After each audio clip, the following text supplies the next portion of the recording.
let's break the mold. Chasing the stories yet untold. Passion ignites like a blazing fire. Knowledge takes us higher, higher. Out of the box where the wild ones play, we see the game in a whole new way. Living loud, hearts in motion. Sports with soul, pure devotion.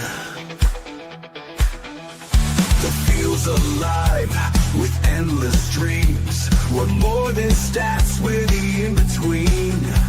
A slam dunk thought, a touchdown mind. Out of the box every time. No limits, no chains, no walls to climb. We're rewriting the rules in real time. Out of the box where the wild ones play, we see the game in a whole new way. Living loud, hearts in motion. Sports with soul, pure devotion.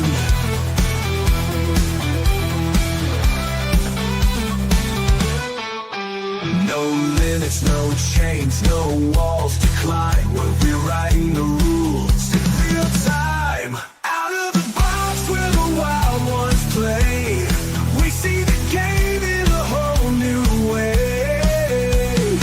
Living loud, hearts in motion. Sports with soul, pure devotion. Every shot's a story, every cheer's a spark. Under the lights we make our mark. Beyond the scoreboard, beyond the lines. Out of the box, redefining the grind. Grind. Out of the box where the wild ones play, we see the game in a whole new way. Hey, what is going on, everybody? It's Paul Spencer from Out of the Box Sports Entertainment. Facebook, YouTube, Twitch, Twitter. Thank you for tuning in tonight. It's a little before midnight. Thursday Night Football has concluded. Hey, what a game. Washington Commanders come in 1-0. Green Bay Packers at home at legendary Lambeau Field 1-0 as well. Packers 27, Commanders 18. One hell of a game. You know, earlier on the pregame show, I did say this is going to be a little bit of high scoring. I actually thought the Packers would win. I said around by 29-23 game. Pretty close with the Packers there, 27, Commanders 18. They did struggle in the first half, basically 3 quarters there. I got to give credit where credit's due. The Green Bay Packers, man, that defense is just amazing. It looked to me like even with Parsons there, you know, it was just something in the making this year. The pass rush was there. I got to give credit to the secondary. The secondary played lights out. I mean, I didn't think they were going to be that good on the secondary, but the secondary was just incredible. I mean, you look at, you know, people like Edgerrin Cooper and the linebacker there, Jevion Bellary, of course, Xavier McKinney from the safety spot held the position down, came back down there where there wasn't a lot of passes going that deep.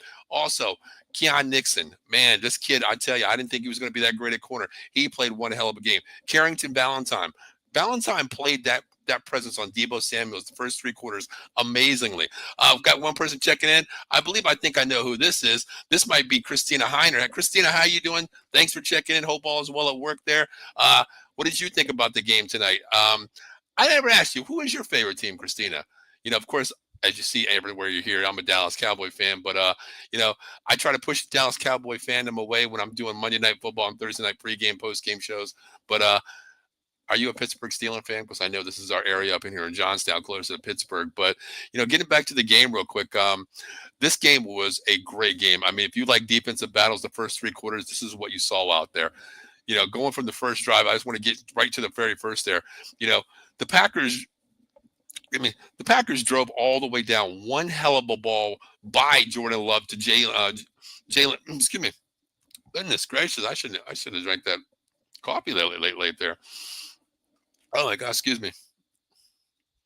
Ooh, sorry about that. But there was a huge holding call, TV call back there to, you know. But I thought that ball to the sidelines that Jordan Love threw was just an amazing ball. I mean, to me, Jordan Love sitting the 3 years like they were talking about, you know, Al Michaels said that having Jordan Love sit the first 3 years under Aaron Rodgers was just the best thing for him. The guidance, the amazing knowledge that Rodgers had with him. But I didn't see it that way because when Rodgers was the QB, Jordan Love was drafted, and they did not like Rodgers. Put it that way, he did not like them going out and getting a quarterback. Which led to the dismay of the Green Bay Packers. But having him sit there, it was really good to see him. I mean, his knowledge of the game there, his progressions are showing there. Christina says, I thought it was great. I'm a Steelers fan and KC. Okay. I'm going to root for KC this week, because they play the Eagles this week. So I'm definitely going to be a Kansas City fan. Uh, Steelers, I do watch. I do get to some of the games quite a few times a year if I can. But, I haven't been there actually in a year, though. I do want to go to a Pittsburgh Steeler game that is at Askew Field. I'm so, old school. I still want to call it a Heinz Field, but Askew Field now, it's a little bit different, but I love the Steelers atmosphere, especially when they play that song, Renegade. It's just something like I had to see it live one time, honestly. She says, hell yeah. I mean, hey, listen, one day, maybe, you know what? We'll take a run up there. We'll go to Askew Field. I'll definitely go to a game with you. There's my boy Fuji checking in. What's good, Fuji? Hey, thanks for standing up with me, buddy, this late there. Fuji, what you think of the game, man? I mean, I know, you're happy the Commanders lost the division. You're an Eagles fan, and you can check Fuji out every Monday night on the Patterson At Fanatics, on Cole County Entertainment. That's our sister network as well. So make sure you check him out. Fuji, what did you think of the game? And I think Green Bay looks really good this year. I tell you, it is something where I didn't think Green Bay would be this good on defense. But I tell you, man, they play lights out, and the front seven is just amazing. They have bookends, they have Gary, they have Parsons, and I tell you, it's something to look at this year what they can be, and it's only week 2 of what they've done. I mean, they shut down Jaden Daniels tonight when we thought, Jaden Daniels led the league last year with I think 37 first downs by leg or something like that, an unanimous, a number, but. He didn't really do anything tonight. I think he carried the ball, not very well, but not even good, actually. You look at his numbers tonight, rushing wise, 7 carries for 17 yards. And that defense held the command. I'm sorry, I'm going to say Redskins. I'm old school. That's me. It's 19 carries to 51 yards. That is something amazing. Like, who would have thought? I mean, Eckler's not the top back in the league, okay? They lost Brian Robinson due to scheme that, didn't fit Kingsbury's system. But McCloskey, McCroskey, Mayer, they call him Bill Cosby, basically, for the team. But 4 carries, 17 yards. Eckler, 8 carries, 17 yards. Jaden Daniels, 7 for 17. But listen, real quick, prayers go out to Austin Eckler, man. He possibly could have tore his Achilles tonight in that game. That's one thing I do not like to see as a fan of the game. Even if it's not my team, I could care less about that. I pray for every player out there because that is their livelihood. And injuries like that just – it's something you hate to see. So prayers go up to Eckler, man. Hope everything's all right as well. But when you hold a team to 19 carries to 51 yards, that's something. And have Jaden Daniels 24 for 42 for only 200 yards. And the 2 TDs, man, they were mop-up TDs. The one to Ertz was a great, throw across the middle. I said in the pregame show, I think Ertz is going to be that red zone guy. He is strong. He's a veteran savvy guy who can find, behind the linebackers. But the one to Debo saying that was just a charity touchdown late in fourth quarter when the game's out of reach. Yeah, I mean, it's just something different. Christine says, hell yeah. Then where's that other one at? I'm sorry, where's it at? We can make it a double date. Now, the problem is Katie does not like sports at all. I mean, if I tell her the Steelers are playing and it's in the third period of a hockey game, she'll think we're watching hockey. She does not watch hockey, but I'm down to go. That's fine with me. Fuji checks in again and says, I was working tonight and listening to the game. It just seems Green Bay was basically too much. Yeah, Fuji, exactly. It was too much. Yeah, Fuji, you're 100% right. I mean, Green Bay's defense, man, they just crowded the ball. And you know what? Parsons didn't really get a sack. He got half of a sack there. But I'll tell you what, he is a wrecker, man. When you got Gary on the opposite side, it's an amazing feat to watch these 2 players. And the linebackers, I mean, I love Edgerrin Cooper. I wanted him in the draft a couple of years ago, coming out of Texas. I thought he was the best linebacker in college. They grabbed him, and this defense is great. I love this defense, how they play. Their corners can stick. Valentine's not a really big name, but he played very well as well. Keon Nixon, actually the same thing. Their corner as well. These guys are second year players, Fuge, and they can play, man. I love this team, and like I said, it's only week 2. That's the craziest thing about this. Um, Fuji says, it seems Micah has definitely brought a swag to that defense. 100% right, Fuji. We had him for, 4 years down in Dallas, and I tell you, he was a wrecking machine down there. But it just seems so much different when you get one player that can put you over the top. Green Bay played in the toughest division last year, the NFC North, where you had two teams 13-4. Detroit and Minnesota both, got beat by Washington, the Rams, and Philadelphia, all in the NFC North. You guys beat the Packers, blew them out basically. But here's the thing: they got better with Parsons, man, and he brings that swag. That there was one play, Fuji, that told me the measuring stick when you see Larry Tunsil, an All-Pro veteran left tackle, have a false start, and then Micah Parsons just looks at him. That respect, like, hey, I'm playing best on best here. And that told me something what this Green Bay Packer defense can be. Ken does. Now I hate hockey. I don't watch a lot of hockey, Christine. Honestly, I really don't. I try to go to a couple Flyers, Penguins games, but hockey is just not my thing. I am actually a deer in headlights in hockey. I try watching it, but I just don't understand it. That's just me. Fuge says Washington couldn't really get anything going on offense. Yeah, Fuge, that's the thing. The first 3 quarters there, man, it looked bad. I mean, the first half, I remember I wrote a note on this one here. In the first half, Washington Commanders had 84 total yards. Total yards, 84 yards by the Washington Commanders in the first half to 274 by the Green Bay Packers. And it was only a 14-3 game. I mean, at this point, only 84 yards to 274. The Commanders were still in this game. Packers didn't take this game and put it out of reach until, late in the fourth quarter there. But, going through some plays here that really stood out to me were, let me just get a comment real quick.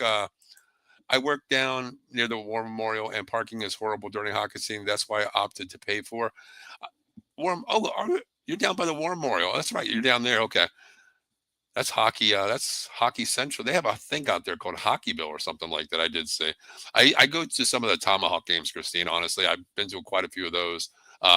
They actually asked me if I wanted to do like a rider for them, but I just don't know any of the players, and I couldn't do it. Park in front of the lot building I work in. When I go down there, I park in that Rite Aid parking lot because it's closed down. Nobody ever checks you there, so I usually park there.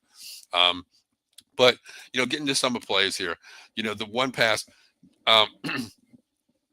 the one underthrown ball was a great backup by Trey Amos for the Commanders there.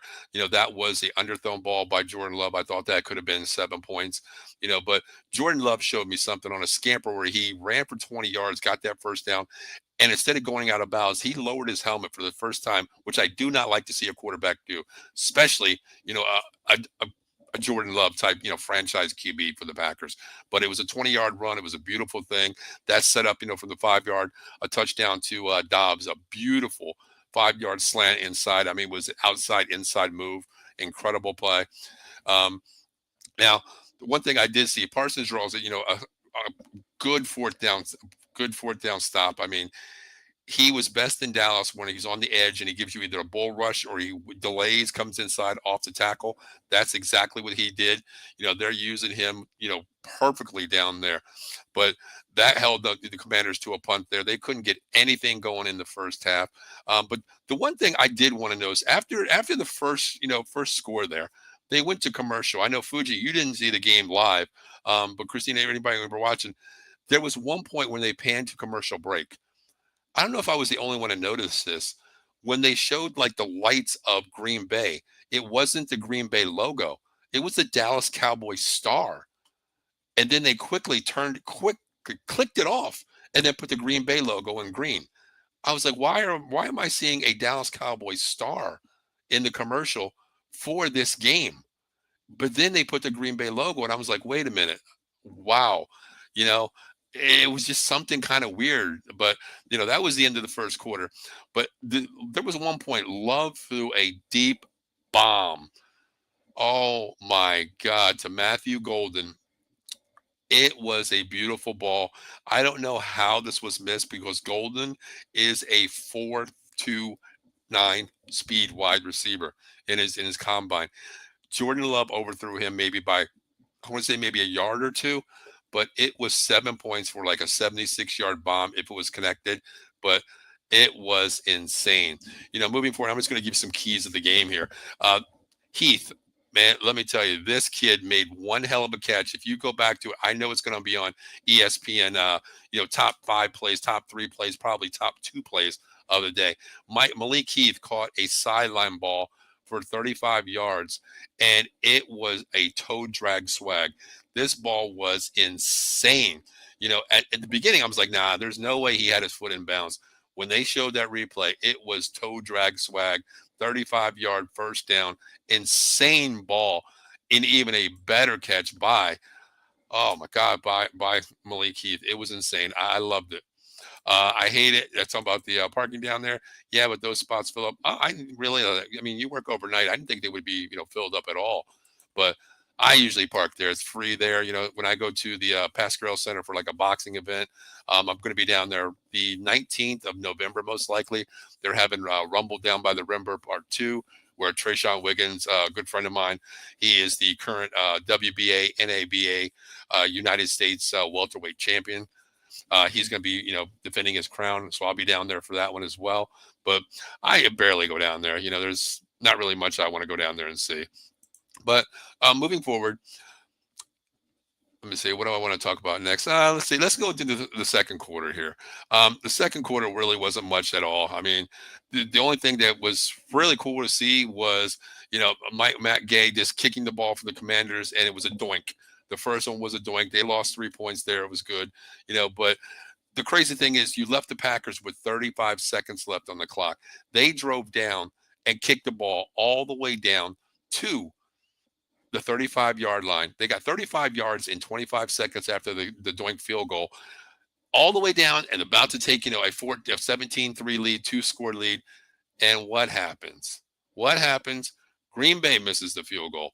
And I tell you, the look on Matt LaFleur's face was just like shocking. Like, I don't know what he told his kicker at halftime.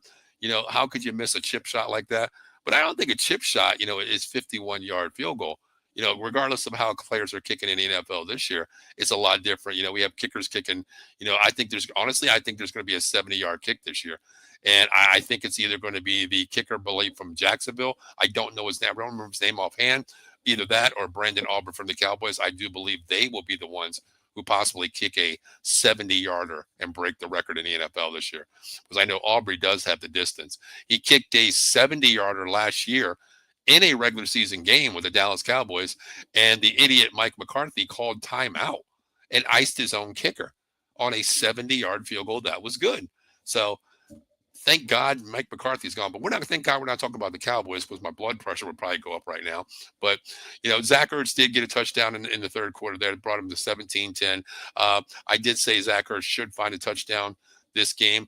He's a veteran tight end who knows how to get behind the linebackers. And it was a really good pass from Jaden Daniels. He scrambled a little bit, found him on a wheel route from Austin Eckler coming across the middle there, which cleared out, Zach Ertz. Great play call by Kingsbury. I thought Packers gave up the 7 points kind of easily there because they got misread on that wheel route by Eckler, but it was just a great play call by Kingsbury. At that point, I'm thinking Commanders possibly. Well, we seen what we know what Jaden Daniels can do. He's great in that second half. He's a great scrambler. He can put the team on his back. 17-10 at this point, but this is where the Packers got a little interesting. They went back to philosophy here. Speed kills. You can't tackle what you can't catch. The Packers used a fake toss back to Jordan Love, and it was Savion Williams on a jet sweep going around the edge there on a fake QB toss back. That went for like 34 yards. And then right after that, it was Golden, Matthew Golden coming on a jet sweep for like 15 yards, but it was just beautiful. And then right after that, right down the goal line, you got Josh Jacobs in the backfield, the crowd in the box, 9 in the box, 1 wide, and then 1 on the opposite side there. Jordan Loves runs the best play fake I've ever seen. Play action, right to Josh Jacobs, just boots out one step to the right, tosses to Tyler Kraft for a touchdown. Packers go up 24-7. Then Packers hold them out to a 4-and-out. Then the Commanders get a 57-yard field. I'm sorry, Packers get a 57-yard field goal. But then the other thing, Matt Gay, man, the kicker for the damn Commanders. This is going back many years. A doink, your first one, and then the second was a doink as well. It's just when things don't go right, man, it just doesn't go right for the Commanders. But I got to give credit where credit's due. The Packers defense just played one hell of a game. Washington did come up with a late charity touchdown from Daniels to Debo. The 2-point conversion was good to Christian McCaffrey as well. That they went for the onside kick, unveiling. They didn't get that. It was just very simple. The Green Bay Packers just played one hell of a game. The coaching, the scheme, the execution was amazing by the Green Bay Packers. I think the Green Bay Packers are a team to beat this year. Looking at their division right now, Minnesota, we've seen what J.J. McCarthy is. 3 quarters he played bad. 20 minutes of the game, he played excellent. He looked like that all-pro guy out there, J.J. McCarthy, at quarterback. I think Minnesota will be good. You just got to give J.J. McCarthy time to understand the NFL. Then you go to the Detroit Lions. They still have a stacked team. Only thing they're missing is the two coaches, offense and defense side of the ball. That's going to take a little bit of time too. They didn't look great in game one and week one. So they are still a team to beat there. Then you look at the Chicago Bears. Chicago Bears, their only disappointment to me is Caleb Williams, the quarterback. Caleb Williams is he's an all-pro type quarterback that has all the tools, the arm, the execution, but the IQ is just not there.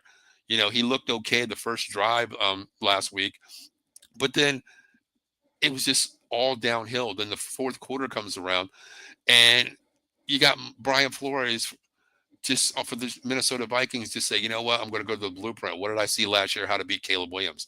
17 games, you've seen it basically. You blitz, you blitz, you blitz. And after that blitzing, he looked like a deer in headlights. So this division, I think Green Bay is my choice for this division. I actually had, I had Detroit winning the division, but after tonight's win, see this defense play, and I know it's at home, Lambeau Field, that mystique, just the awe of Lambeau Field. I've been there one time in my lifetime, and I'll never probably go back there because it was a bad experience. Not game wise, atmosphere was insane. Not even being a Green Bay Packer fan. The one game I went to was a playoff game where I'm just going to say it. I'm just going to come out and say it. Dez caught the ball. Dez caught the ball. It wasn't a drop ball. It was a catch. I was in the end zone, row 2. It was myself and my ex-wife. It was her birthday, her anniversary, and Christmas. Same day. Her birthday's Christmas. And I got her tickets, and we went there. She's a Green Bay Packer fan. That's why I probably divorced her. But we went there, and we were sitting row 2 when Dez caught it. I screamed. I think I was the only person there who screamed, thinking that, we're going to win this game. We're in field goal range. We're going to score a touchdown. Ref comes out and says, upon further review, the play is incomplete. And I think my heart dropped, and I think my heart is still in Lambeau Field. But it is a bucket list thing. That was one of the greatest things that I've ever done in my life, to go to Lambeau, even though it was probably the worst experience ever being at a game, outcome-wise. But getting back to this game here, I just want to go over some stats really quick. I'm going to talk about Green Bay first. Jordan Love, he had almost 192 yards in the first half. He didn't have to do much in the second half. 19 for 31, 292, 2 TDs, QBR 113.9, which is insanely good. Josh Jacobs had one hell of a game. 23 carries, 84 yards, 1 TD, long of 16. Savion Williams had 2 carries for 24 yards, 16 long, which is not bad for a wide receiver. And all his were on 2 jet sweeps and one the QB fake toss back. Matthew Golden was really unhurt. I thought he was going to have a bigger day. 2 rushes for 15, and that's coming out of the backfield as well. That's on the jet sweep in the third quarter to go back to the roots of the game. Jordan Love had 3 carries, 12 yards. Both of them, one of them were first downs, which was a key first down. And he actually had a 20-yard run, but he took a couple sacks as well, so that took away there. And he did have one run where he went behind a forward to the line of scrimmage and ran back, so we lost 7 yards. So he had basically 3 carries for 12 yards. Uh, Green Bay's receiving, man, Tucker Kraft, man. I said in the pregame show, the linebackers are going to stay in commitment. Their zone. If they play zone, if they play man on man, the the Packers tight ends have to get beyond the second level, and that's what they did. Tucker Kraft, man, 6 catches, 124 yards, 1 TD, the long one of 57 yards, right down the middle there. He had 7 targets, 6 for 7. Tucker Kraft was just amazing tonight. Deontay Wicks, man, 4 catches, 44 yards, 6 targets, long of 14. Malik Heath, 1 catch was that toe drag swag down the sideline for 35 yards. Beautiful catch. 1 for 37. It was 37 yards. I had 35 on my note there. Luke Musgrave, another tight end, 2 for 32. Those Iowa tight ends are built something different. I'm telling you. And Green Bay, I heard something where Matt LaFleur earlier in the week said this is the best tight end roster he's ever had. You're looking at these rosters that they had before, Rodgers, all these big boys out there, Rodgers to Rodgers connection. And he's saying this is the best tight end, room that they've had. And I can see it. Luke Musgrave, he's an insane guy. He had 2 for 32, 2 targets, didn't miss a ball. Romeo Dobbs, 3 for 28. Chris Brooks out of the backfield, 3 for 27. Matthew Golden was unheard of tonight. 2 targets, no catches. The Green Bay's defense was led by Edgerrin Cooper out of Texas A&M, third-year player. Quay Walker had 8. Javon Ballard had 5. Evan Williams had 5. Xavier McKinney coming down from the safety position had 3. He had 1 great pass breakup as well. There was a lot of pressure on the QB tonight. Edgerrin Cooper had 2. Quay Walker had 1. Luke Van Ness, this kid is nasty. I love Luke Van Ness, man, at nose tackle. He's an old school guy. And when you got, they play a 4-3. If you go to a 3-4, I think the Packers would be fine to play an extra linebacker as well. Luke Van Ness, a defensive tackle, and then you got Gary on the outside with Parsons. That's just an insane combo right there. Then you actually add, someone like Devontae Wyatt, who played out of his mind tonight. I think this insane defense. Even the corners played well. Carrington played well. Also, the one guy that I really want to say, I tell you, Carl Brooks in there, 3 tackles. I mean, he was not even being double teamed, but he led a lot of the stunt action off the linebackers to prevail that too. But going to the Commanders, I mean, their numbers really weren't that great and really didn't appeal to anybody. You think the Commanders, you see in a 27-18 game, you think the numbers would be a little bit more higher on the Commanders' part, but they weren't. Jane Daniels, these numbers really don't reflect how the game was played out. 24 for 42, 200 yards, 2 TDs. 1 touchdown was, an honest touchdown to Zach Ertz in the third quarter there. That was an honest TD. That was a great read off of a wheel route, coming there. Austin Eckler cleared out. Zach Ertz just got behind the linebacker, found the seam. Jaden Daniels hit him for a 20-yard catch there as well. But 24 for 42, 200 yards didn't really suffice me. 2 TDs. The second one was a charity touchdown to Debo. Rushing. This is where it gets interesting. Crosby Merritt had 4 carries for 17 yards. Eckler had 8 for 17. And Jane Daniels had 7 for 17. Jane Daniels led the league last year in carries on third down, first down, all throughout. And he was the guy that got the most first downs by his leg. Yeah, Fuji, that's exactly. Jalen Reed left that with a shoulder injury. I'm glad they confirmed. I didn't see the confirm it. Broke his collarbone. The way he was hobbling to the locker room, man, you never want to see it as a player, number one. You never want to see that, and especially as a fan of the game, an honest fan of the game, you never want to see that. But when he came down on that ball, he just grabbed his shoulder and laid there. They panned out for a little bit, but then they did show him walking back to the locker room. And I mean, man, I actually felt his shoulder. He was carrying that left shoulder where he couldn't even walk. He was drifting to the right where they were walking him back, and he almost walked into the wall in severe pain. So, prayers to Jalen Reed, man. That collarbone, the clavicle, is something that, especially being a wide receiver, man. If you ever come back for that, you're always going to have that in the back of your mind. Like, you got to keep your head on a swivel, because playing wide receiver, especially playing his slot like he does, it's just so hard, because slot receivers get hit in every position in the world, And thanks for telling me that, Fuji. I didn't even get to see that yet because I just hopped on real quick. But yeah, when Adam Schefter says it, it's 100%. And also, players go out to Austin Eckler too. I said at the beginning of the show, I hope his leg is okay. It looks like an Achilles, honestly, the way he came off the field.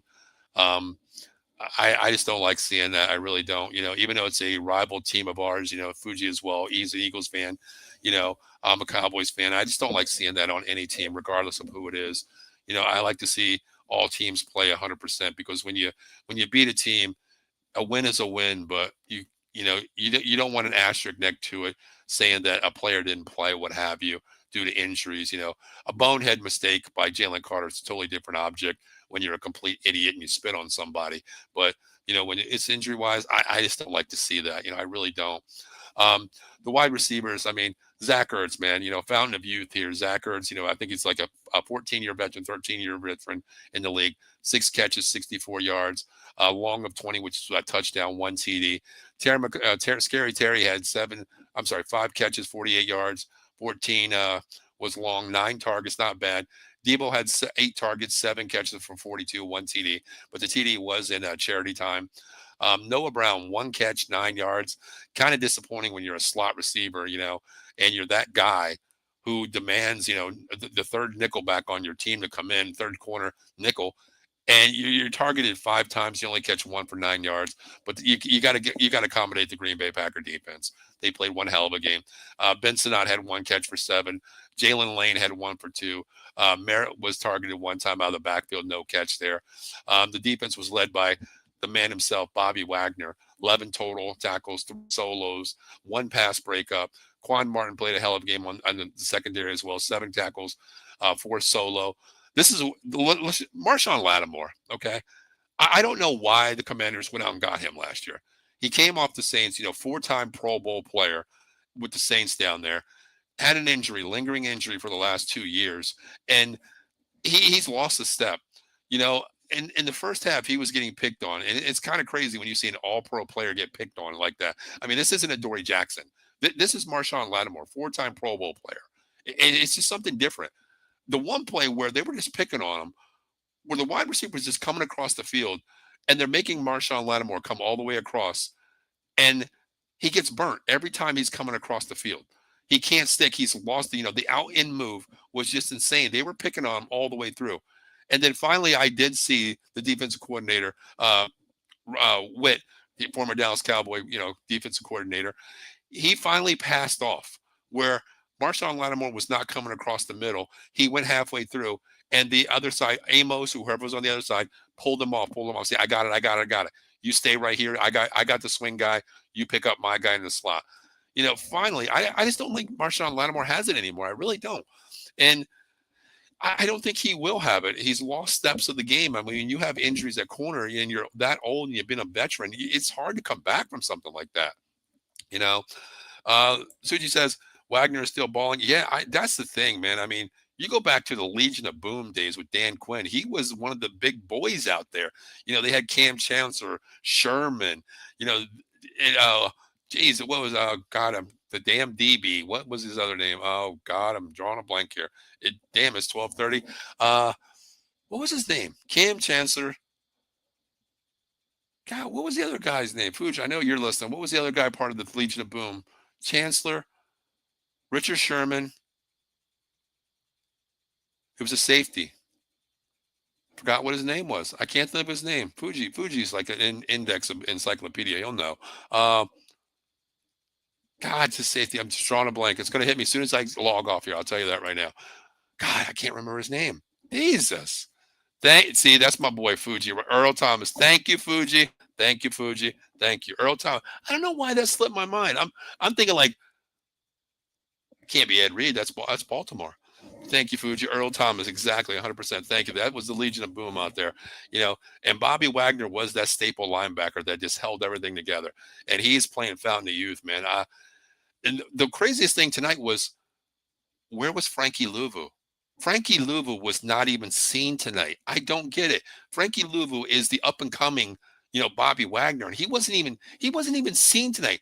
2 tackles, no solos, nothing. He was just like a ghost out there tonight. I just don't understand it. Frankie Louvu is that guy that needs to be opposite of Bobby Wagner. Bobby Wagner is in that inside guy that just demands everything, the leader, the veteran. But Frankie Louvu was nowhere to be seen tonight. The corners didn't play that bad. I'm a little bit disappointed in the front 4. When you got guys like Deron Payne, Javon Kinlaw, Dorrance Armstrong, these guys here, Javon DeBaptiste, these guys demand so much more attention. They didn't get it. They did not get anything like that. I want to give another prayer out to Dietrich Wise too. He did get injured. They carted him off. He did stay on the sideline though. You know, they were saying it's a knee injury. Possibly they're going to do the MRI. But there was something about this kid. He didn't go to the locker room. He thought he would try to fight it out. They showed him in the fourth quarter, still sitting on the bench, with a brace on his knee. So prayers up to him as well. He's a starting defensive right end as well. So, but you got to give credit where credit's due. That is the Green Bay Packers, man. Green Bay Packers just looked insane. I mean, the defense was great. Jordan Love looked great. Total offense for the Commanders were 330 yards basically total of the entire game. The Packers offense, 292 through the air and 135 on the ground. So damn near, you're almost at 400 yards total offense, 404 to be exact. Insane when you're doubling up yards and you're only losing by 9 points. It wasn't a stat sheet win. It was a team win on the Green Bay Packers. And I tell you what, Green Bay looks really good this year. I understand they're 2-0, but you know what? This team looks good, man. And I tell you what, they can compete for this division because like I said, I don't know what Minnesota is going to be with JJ McCarthy, moving forward. I don't know. The fourth quarter, he looked great. Chicago, I'm not sold on, and they also, the thing is, I did say, I'm going to go off here a little bit. The one thing I did say about the Chicago Bears is Caleb Johnson is just not the quarterback. But the other thing is, we look at defensive coordinators and offensive coordinators that get job as head coaches. Some DCs and some OCs are not meant to be head coaches. There's some out there that, make that leap and do the right thing. You look at Dan Quinn. He was the head coach for the Atlanta Falcons, made it to the Super Bowl. And then he was DC for the Dallas Cowboys for 4 years, turned that DC job into another head coaching job at Washington, made it to the promised land. The Eagles took him out last year, but I'll tell you what, Ben Johnson, a great-minded OC. I watch him constantly, just the way he plays, calls plays. But I tell you what, the one bonehead mistake he made at that Minnesota and Chicago game, there was 2 minutes and 32 seconds left in the game, and Chicago was down 10 points. Ben Johnson had one timeout with the ball. They threw the ball downfield, and there was a huge hit on DJ Moore. I thought he might have passed away on that hit. It was a legitimate hit. They called, a unsportsmanlike hit, but then there was a roughing the passer on Caleb Williams. They lifted the flag on DJ Moore. He's okay. He came back in the game, but they got a first and 15 penalty all the way down to the 20-yard line. Now, there was 2 minutes and 18 seconds left in the game. Still down 10, one timeout. Ben Johnson chose to run two plays for 13 seconds both and got in the end zone. They got that. But here's the thing. Why not kick the field goal? You're down 10 points. A field goal is only going to take 3 seconds off the clock. It's at 2:18 because the clock stopped on that penalty, the roughing the passer pass. 2:18. You kick the field goal. It takes 3 seconds to kick a field goal. You're down to 2:15 with one timeout plus the 2-minute warning. And you're also granted something else. If you're a fan of the game, you know what I'm talking about. Let's just move forward. Let's just say you get the field goal. Now you're down 7. You kick the kickoff back. Now, I give credit to Minnesota. Kevin O'Donnell told that running back, whoever caught the ball, I forgot his name, come on out of the end zone, run it off. Because it was down 2:03. It took 5 seconds to run from the end zone down to the 30. Great instinct by Kevin O'Donnell. But I'm not going to say anything about that. Ben Johnson kicks the ball off on a kickoff. You kick it to the end zone. You're at 2 minutes and 13 seconds. I don't care who you are. You're not running the ball around for 13 seconds on any defense on a special teams. Okay, the clock stops on the kickoff. Let's just say he runs the ball out. Let's say 6 seconds, That takes you down from 2:13 to 2:07. The clock stops. You're forcing Minnesota to run one play before the 2-minute warning. Okay? Before the 2-minute warning. Let's just say the best chance scenario is it's 2:06 there.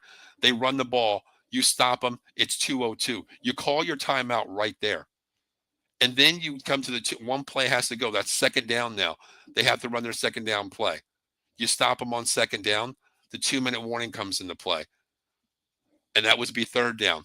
Now you're forced to let the clock down, run 40 seconds. On fourth down, they kick the ball off. You still have about a minute and about 45 seconds left on the clock. Ben Johnson chose not to kick the field goal, go for the touchdown, waste the time, and Green Bay got the ball, took it out, and after the 3-and-out,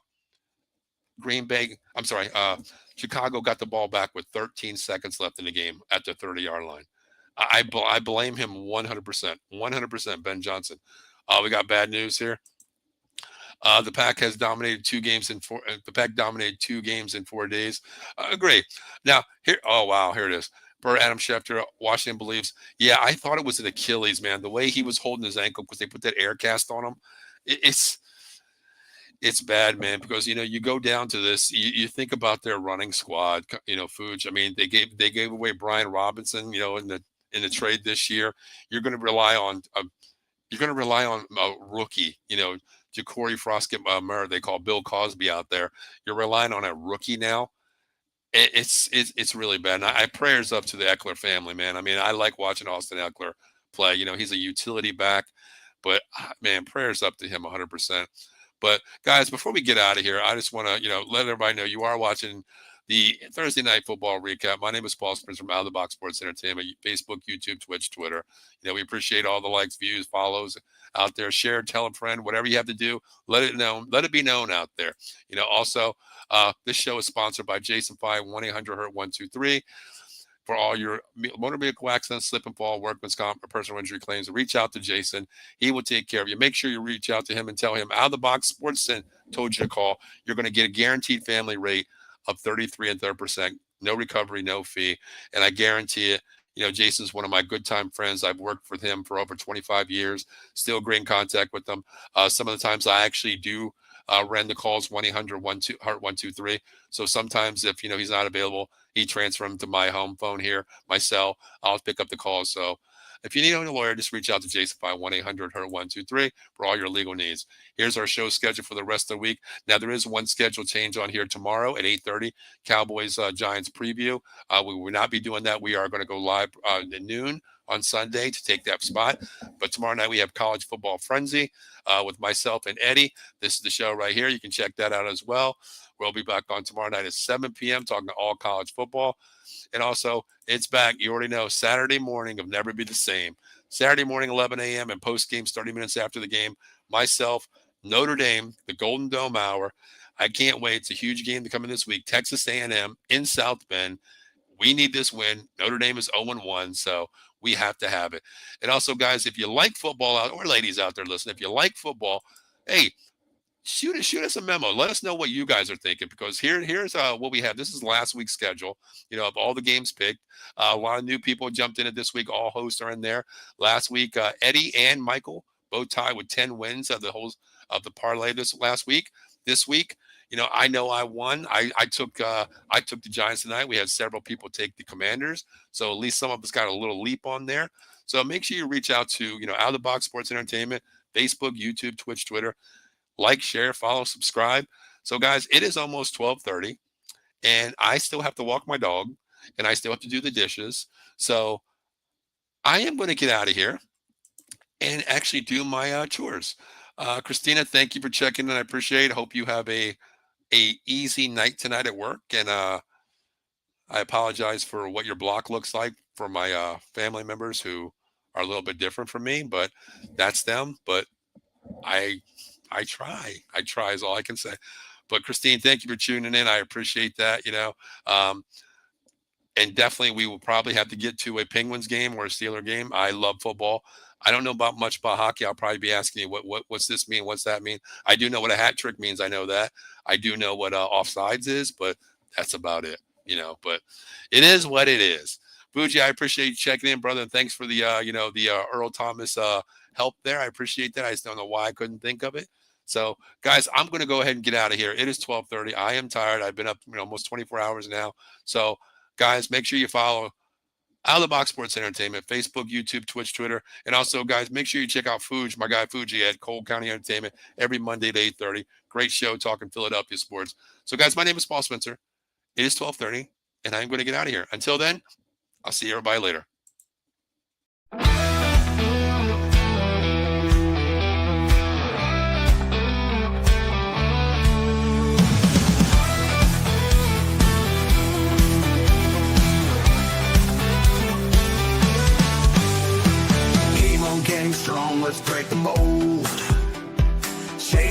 stories yet untold.